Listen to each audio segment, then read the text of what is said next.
नमस्ते दर्शकों, मैं अभिषेक दुबे। स्वागत है आपका राष्ट्रवादी में। तो दर्शकों, आज मेरे साथ उपस्थित हैं भारतीय जनता पार्टी के महाराष्ट्र प्रदेश प्रवक्ता शैलेश पांडे। नमस्ते शैलेश जी। नमस्ते नमस्ते अभिषेक जी। कैसे हैं आप? बहुत बढ़िया, आप कैसे? बस बढ़िया।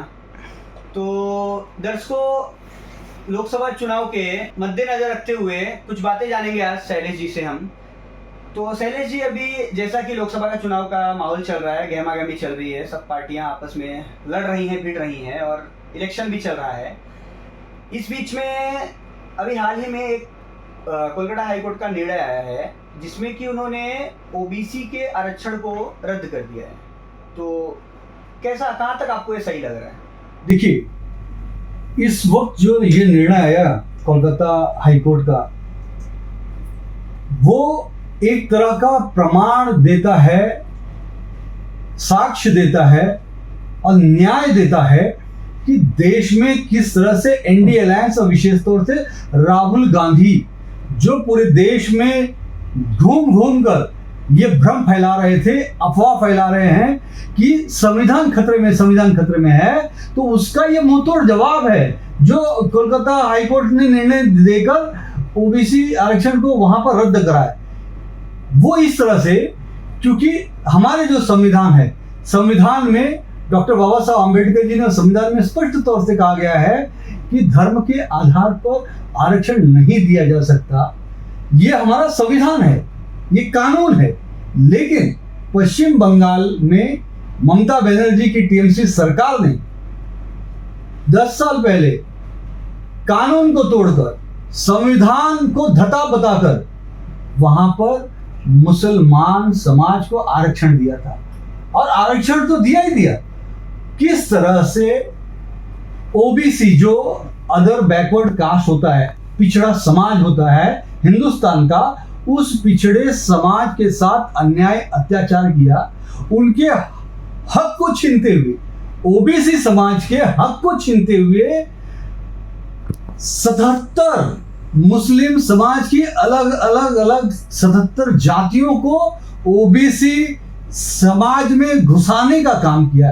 ये जबकि एक तरह से अवैध अनधिकृत काम है।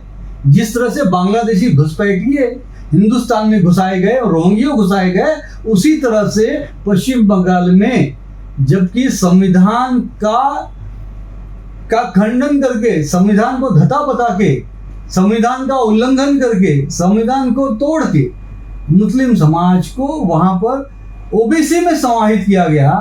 तो ये एक तरह का असंवैधानिक कृत्य था टीएमसी का, ममता बनर्जी का, और उसके खिलाफ उसको आरक्षण देने का काम जो किया था ममता बनर्जी ने, पहले तो उन्होंने अनधिकृत तौर पे उनको ओबीसी में घुसेड़ा।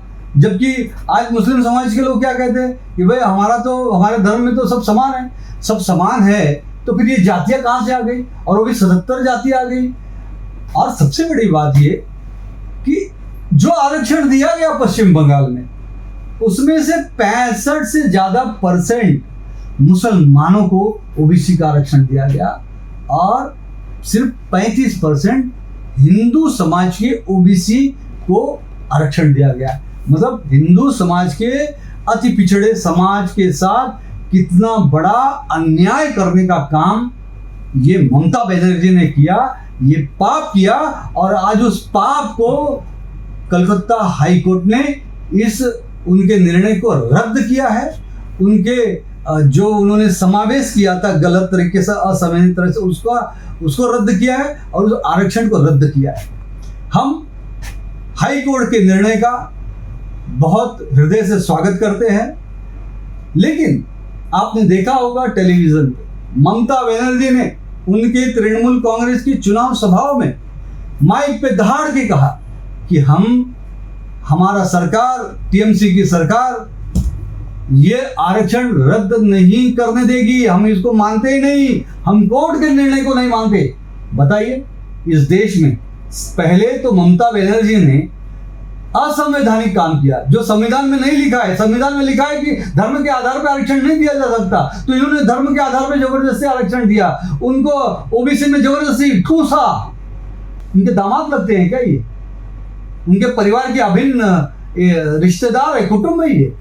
आप संविधान के ऊपर हो गए, संविधान का अपमान किया इन्होंने, और अब तो ये कह रहे हैं कि हम हाईकोर्ट के निर्णय को नहीं मानेंगे। बताइए, संविधान के अपमान के साथ साथ आप न्याय व्यवस्था का अपमान कर रहे हैं, आप कंटेम्प्ट ऑफ कोर्ट कर रहे हैं। मेरी तो मांग है कलकत्ता हाईकोर्ट से, ये जो स्टेटमेंट, ये भाषण के अंदर ममता बनर्जी ने दिया है, इसके खिलाफ कलकत्ता उच्च न्यायालय स्व मोटो लेना चाहिए और ममता बनर्जी पर कोर्ट ऑफ कंटेम्प्ट लगाना चाहिए, एफआईआर लॉन्च करनी चाहिए। और चुनाव आयोग ने चुनाव प्रचार चलते हुए चुनाव आचार संहिता के दौरान उन्होंने कोर्ट ऑफ कंटेम्प्ट किया।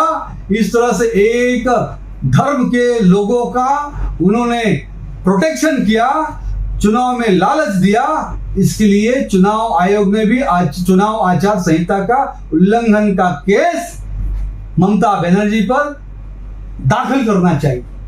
और दूसरी बात, देश के यशस्वी प्रधानमंत्री नरेंद्र मोदी जी, भारतीय जनता पार्टी और हम सभी लोगों का हमारा संकल्प है, दृढ़ संकल्प है कि हम किसी भी हालत में शेड्यूल कास्ट, दलित समाज, शेड्यूल ट्राइब, आदिवासी समाज, ओबीसी, पिछड़ा समाज, हम इन तीनों का आरक्षण किसी भी प्रकार से किसी भी धर्म के लोगों को, अल्पसंख्यक को, मुसलमानों को नहीं लेने देंगे।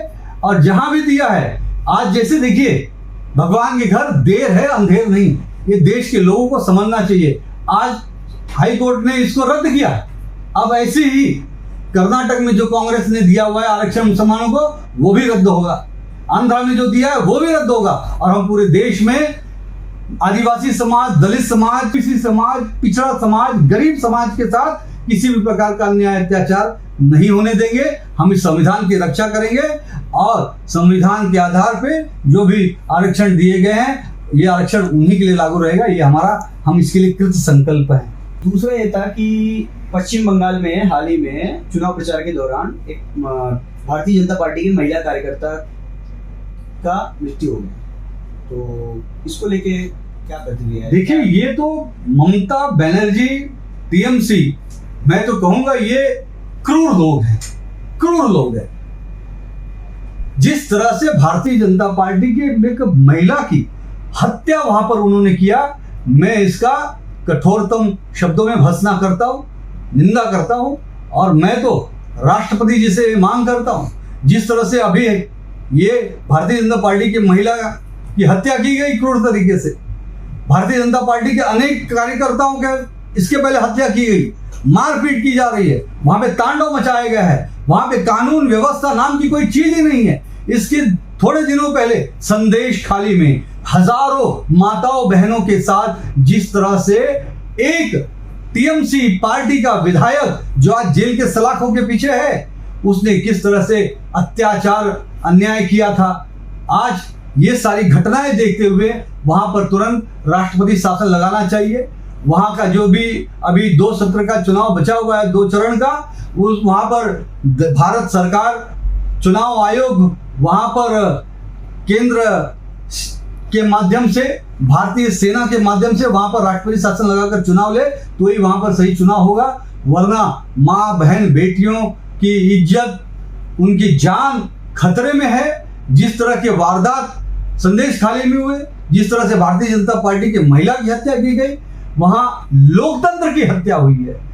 हम बात करते हैं यत्र नारस्तु पूजन्ते रमन्ते तत्र देवता, नारी तो नारायणी, लेकिन इन लोगों ने, टीएमसी ने सदैव सदैव सदैव नारी समाज, महिला समाज का ये हमेशा अपमान किया है, उन पर अत्याचार किया है। और पश्चिम बंगाल की जनता आप देख लीजिएगा, इस बार टीएमसी को, ममता बनर्जी को वहां पर उनका सुपड़ा साफ करेगी।